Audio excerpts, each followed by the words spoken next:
couple weeks after, I noticed things were not normal. Things felt different. And so then the option became that I was not naturally miscarrying, so I had to go to the hospital and we had to deliver the baby. So I was 18 weeks at that point. Okay. Just very upset. And you think, well, you had 2 children, what's the big deal? But for us, we were so excited. Of course, it's new life, and we were excited about one more. That's mine, Anna. If you're watching on YouTube, to like and subscribe. If you are listening on the podcast, please like and follow. We would love for you to do that now to help our channel grow and become a blessing to others. Have you ever felt like talking about a miscarriage was taboo? I know I did when I had a miscarriage, and I think my sister felt that way. So I have my sister Laura here with me today, and we are going to discuss her story, what she went through. So I'm going to just, well, first of all, on the lighthearted side, let's tell them how many years there are between us. Ooh, seems like a bunch. No. I do know you're much older. I am older. I would say 3 years. Yeah, 3 years older. So this is one of my, not my baby sister, but my kind of baby sister. Yeah. We have one younger than even both of us. But so today I am going to talk to Laura about her story and what she went through and what that was like, in hopes that it will help someone out there, or you'll be able to resonate with this, and that people in the future will feel like they can talk more openly and readily about what they go through when they experience a miscarriage. So to start today with you, Laura, I really just want you to first of all describe the point you were at in life and what happened. Well, we had a family. We waited 12 years. I shouldn't say we waited, but we waited for our first child for 12 years. We weren't able to get pregnant, and so it took a long time, so we were very excited. We probably would have had 10 kids had we started much earlier, but it didn't happen that way. So we had a little girl, and then we had a little boy, and then when he was about 1.5 years old, I got pregnant with our third, and it was exciting. We were excited, and we did not tell many people because it was just a little bit older. Okay. And so for pregnancy, they called me geriatric pregnancy always. But anyway, as it was coming, we didn't want to tell everybody. We just wanted to be on the safe side. So we waited and waited. So at about 16 weeks, we decided to tell our family and our friends. And we did that. We told our little girl, she was about 3.5 at the time. So we told her, and we were all very excited. And then just shortly after, just a couple weeks after, I noticed things were not normal. Things felt different. And so I became a little bit concerned. And so I went to the doctor.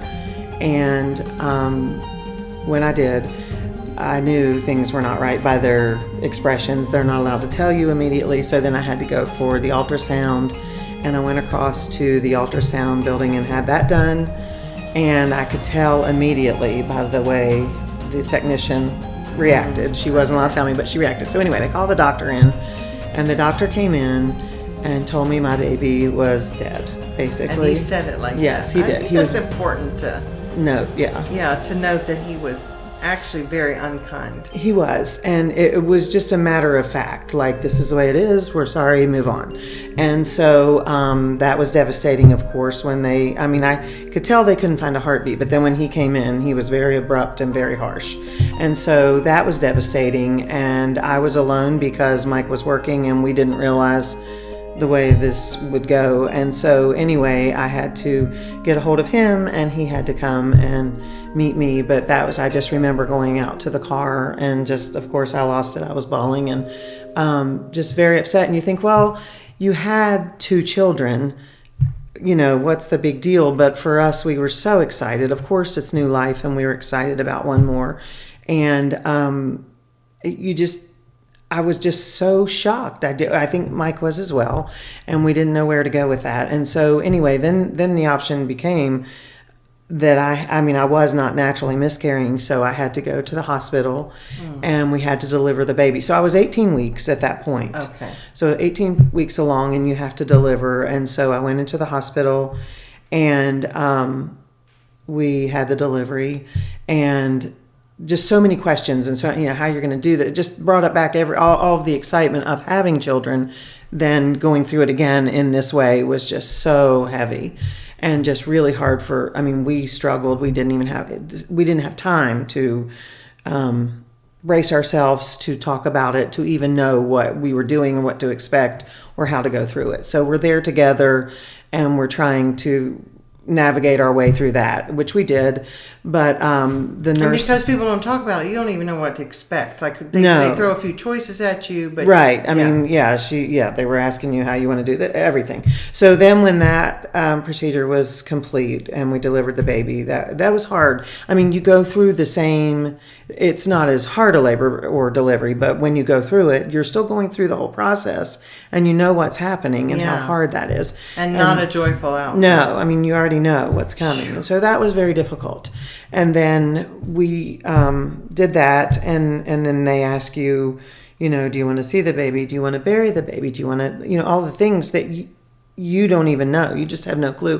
And at that time, it felt more procedural. Like they just do this, and you go on, and they can maybe stop and ask you a few things. But I just didn't know, and Mike didn't either. And so it was very, very heavy, very, very hard. And so after all of that, the hospital will take care of the remains, or you can, I know now people bury their child, people name their child, people do all of the things. We're not aware of that, and we didn't get to do that. And so that, is hard and sad. So I think not that you'd want to talk about it to someone who's expecting, but it's good to know the things. It's nice to just know, to hear about it ahead of time and it not be so... Like I said, taboo. You just feel wrong talking about it sometimes. I don't know why we did at that stage. I know that you had been through it. I know my mom had. My mother-in-law had. But that's all I knew. Yeah. They'd been through a miscarriage. I didn't know. It was just very hush. Everybody went through it. You just didn't know. And so I feel like it should be talked about more for sure. It is serious grief. It is a serious loss. And, we obviously believe we lost our child. We believe that our child is in heaven and that we will one day see our child. Right. And so that's exciting. After we went through the process, which we didn't know this until we did, it was a little boy. Oh. And, we didn't know that. And we have a little boy, too. At the time, we had a little boy in also. But it was just neat and exciting to think that we would be having another one. So anyway, now that we know that... that's something to look forward to, of course, to know that one day I'll get to meet my other son. So anyway, but it was very difficult when we came home and had to face the family and two little ones looking up at me, just excited and happy and had no clue what was going on. Yeah. So to come home and just resume life and just do everything like everything's normal, and physically you don't feel too bad, a day or two and you're fine. And but you do. I remember even miscarrying way earlier than you did. Emotionally, your body does something like it. There's a. I'm trying to think of what the word is. Just what we're talking about is there's a grief that starts to happen right away. Yeah, for sure. Oh, for sure. And so emotionally, I definitely think. It was pretty dark, and I felt very heavy for a few days. For a long time actually, but I cried a lot. And for me, I try not to do that in front of the other kids, and try to be as normal as possible because it's not something I wanted to explain to them. I think it should be talked about. It was not age appropriate for them, but so that was difficult. And of course, Mike and I talked about it, and we both grieved. Probably in our own way at the time. And I guess what helped me get to the next step, even for a long time, I was fortunate. I was at home with two kids. I didn't have to go to work. I didn't have to go to church, and I didn't for a little while because that was very hard for me. I did not want to see people. Very different than your grief, but also, you just kind of want to withdraw. You do. And you don't want to see people, and you don't want to face that fact, maybe the reality. Maybe that brings the reality more, not to mention every time you see someone, they want to apologize, they want to go through it, and you just don't. Right. I think I may have even said before, my pastor called at the time, and he wanted to come for a visit, and I was just like, I'm not ready for that. I'm not yet. And then I will say, kind of him to offer. it was. And I say that because people don't know what to do when something happens with somebody. It's so awkward. They don't know what to say. So, right. Maybe offer, but the other person should feel like I can say no. I yes, I agree. And I was really to a place I just wasn't where I could do that. But then in time we did talk with him as we went back to church, and things became more normal for us. But I think probably what helped me the most would be the many, many people that I did hear from. Like this was surprising to me. For as much as it's not talked about, so many women reached out to me. Like I probably got 50 cards from people saying, I've been right where you are. I went through this. I lost it. All different times through the pregnancy, people would talk about, what they went through and how they lost a child or they had a stillborn, or one lady, I remember her telling me it was like 8.5 months. Oh, wow. Yeah. But I never knew that about her, is my point. It was Right. never spoken about. Nobody ever said. So I was blown away by how many people went through it and how they felt, and they could relate. Okay. But it would have been great to know, which people did reach out to me, so that was great. Yeah. But I just think it's something that on a larger scale I wish people knew more about and could talk about, for sure. But anyway, that was, I think, what helped me get through and to that point of a place of appreciating what other people thought and how they felt, and to help me get through it, and that it was normal. Right. And, you maybe feel like, as a woman, you feel like it's not just a loss, but it's also a failure, almost. I do think that, I was going to say, I do think that that's why we, at least in the past, I think it's why people feel a little almost like ashamed of it, is because you think, is it something I did? Is there something wrong with me? We're normalizing, when I say normal, grief is not normal, but being able to talk about it, or having things like this where it's talked about more, I think will help people realize, it's not, and it will help others realize that you're going through something very heavy and need checked on. Well, it is true, and you do, and I'm probably more withdrawn than most as far as when things like that happen. I want to get through my emotions, and then I would prefer to talk about it as I'm more comfortable now. But even then, a little bit different for us also. We were so late having children in our life that after that one, it was very final for us, because the doctor made it clear that there was some issues with this baby, obviously, and a lot of people say that with miscarriage. Oh, well, that's probably better and whatever. Of course, you don't see it that way. No. But I do feel like God had a reason. I trust that. But I think for me, a lot of people, it happens the first time around, which would also be a whole different devastating. But I think that for us, that was it. And so it was just it was so harsh to not only lose that baby, but no, we're done. This is it, and we're done. And so that was hard as well, I think, just for where we were at in life. Because women go through something when they get, even if they decide not to have more children and they wait a few years, and then they're kind of in that stage where, oh, you know what? Are we doing the right thing by not having any more children? And then you question it. And so you went through losing a child and that finality of probably, we're not going to have any more. This is done. Yes. Yeah. So that was hard. That's a hard grief. Very hard for me. But anyway, I do think friends and family definitely get you through. I also think your faith gets you through. I was probably a little bitter with maybe even, I remember in the early years I was. And then God blessed us with 2 children. And then I felt bad about that. And then in this as well, because I always want to know, show me, explain it to me. There's got to be a good reason.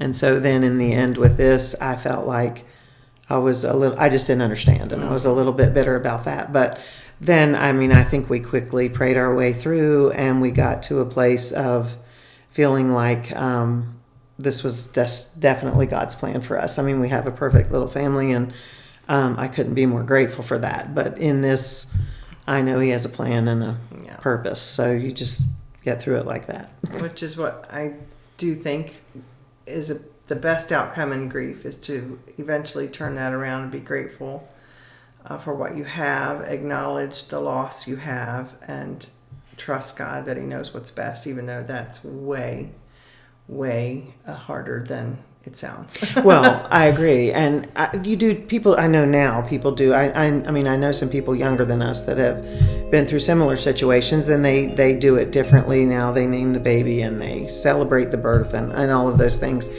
even in the death of it. But I mean, that's just what they do. So I think that's a good thing. For me, even personally, we don't talk about it a lot. My kids know about it. We've discussed it some, but we don't go in great detail with that. We just never did. But I guess that happened in the fall, in like October. So that Christmas, I went out and I bought a little angel ornament. And I think it's engraved just Rejoice, because we didn't have a name. So maybe that's the name. Maybe that's the name. But anyway, so I hang that on the tree every year. I get it out and I put it on the side of the tree. And most people don't even know when they come to my house what that's for. Or I don't think I ever knew that. Yeah. So for me, that's just a little way to be sure that I'm thinking about it. I mean, you think about it a lot, but I think about it. I remember it. I celebrate it, and I put it on my tree, and it's just part of me. So I'm not going to cry. Like something in the family. Yeah. It's okay to cry. But I mean, there are things like there was, things that help you. I don't know, remember it in a way that is more tangible, maybe. Yes. We had friends that were expecting, and when we did go back to church, and bless their hearts, they waited so long to share their news because they knew how hard this was for us. And their little guy would be just a little bit younger than ours would have been. And so, they struggled to tell us. And I feel so bad about that, but they did. And it was sweet when they did tell us, because obviously we were happy for them and we celebrated that and watched them raise their children. But it served over the years as a little reminder.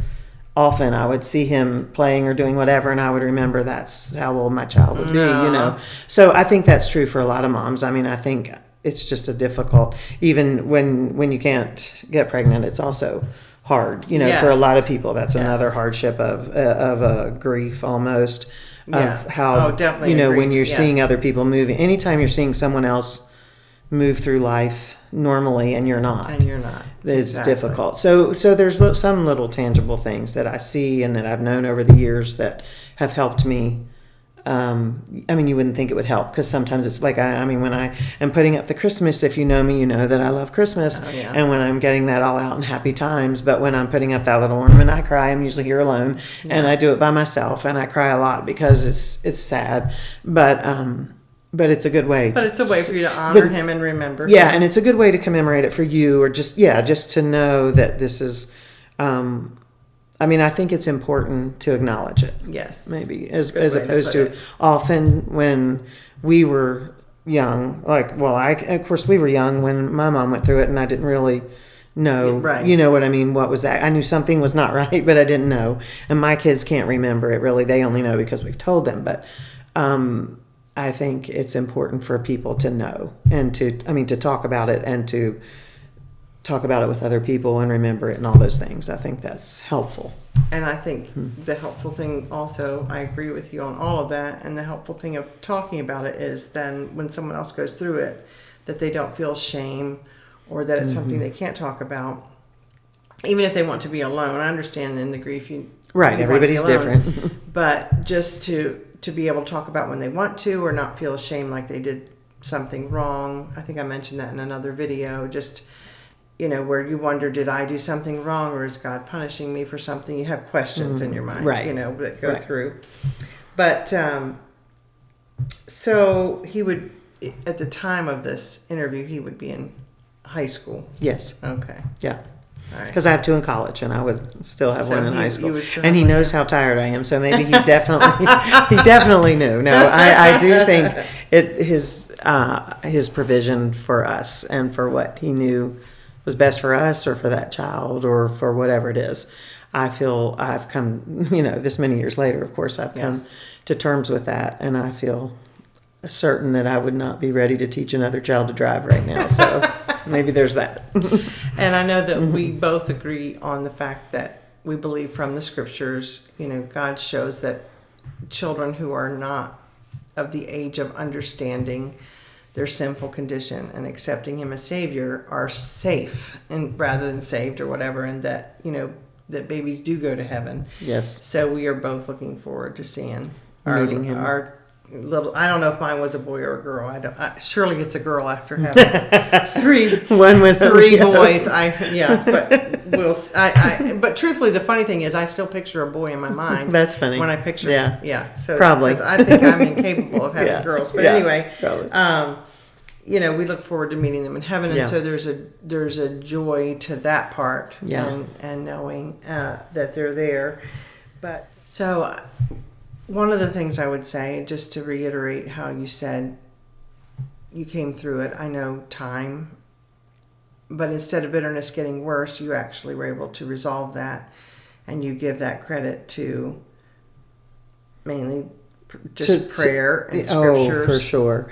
I think over time, like I said, maybe in the beginning or at least for me, I'm a little bitter, and I'm a little hard-headed. It takes me a little longer to remember that it's all in God's hands, and He will give and take as He sees fit or as He needs.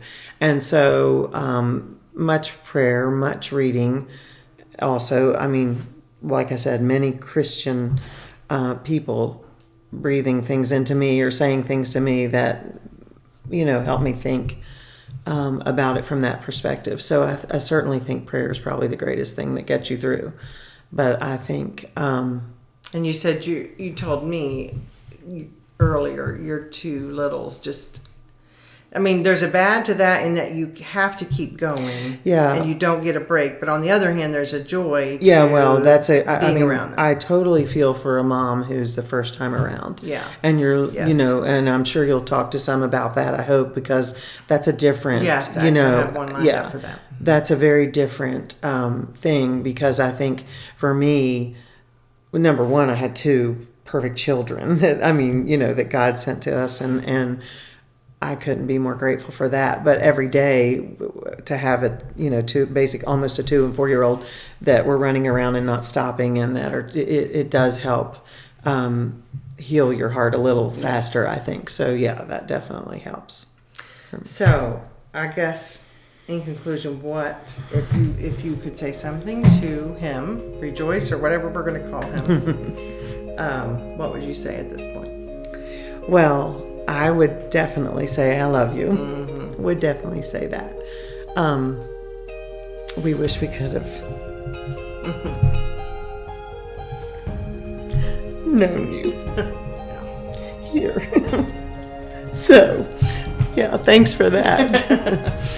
So no, that would be, definitely that we love you, and that it would have been good to know you. Mm-hmm. I take great comfort, when Don, my husband, first died and went to heaven, one of the first things I thought of was, he's there with our child, who's not a child per se. I don't know how all that works. Right, I don't either, we'll but God's got all that figured out. But, for sure. I do appreciate you sharing your heart with us, how you came through that, and what it was like, and maybe that someone listening to it will think I have, choices when they're faced with some of the things you were faced with. Yeah, definitely. And we hope from this that other ladies will feel like they can talk about the grief they have from after a miscarriage. Because it's real. Yeah, you need to take time. I don't know if we said that, but definitely. Yes. Take time to grieve. Yes, actually, I will go back and touch on that really quickly. I feel like so many times, people have a miscarriage, and that next day or two, they're supposed to resume all of life and act normal, when really it's not the case necessarily. Like I said, I was home, and even though, like you say, busy with 2 children, and that keeps you busy, but I still could steal away time and moments to think about it and to grieve about it or to pray about it, however you choose to do that. But I think it's really important. And like I said, just maybe even a note would be noteworthy would be to reach out to people that you know are going through it, because Yes. that did help me tremendously. Yes, Just to yes. know that so many. Like, don't think of it as awkward. Go ahead and Mm-hmm. text that person, call that person, take something by, send them a card, go by and see if they need anything done or they need help with something, or yes, Right. definitely. Yeah. So I think but definitely take the time. Okay. So as we close out, I guess what we would both say to our children would be not that was goodbye, but Yeah. we'll see you See you later. soon. See you soon. See you See you soon. soon or see you later. Yes. Yes.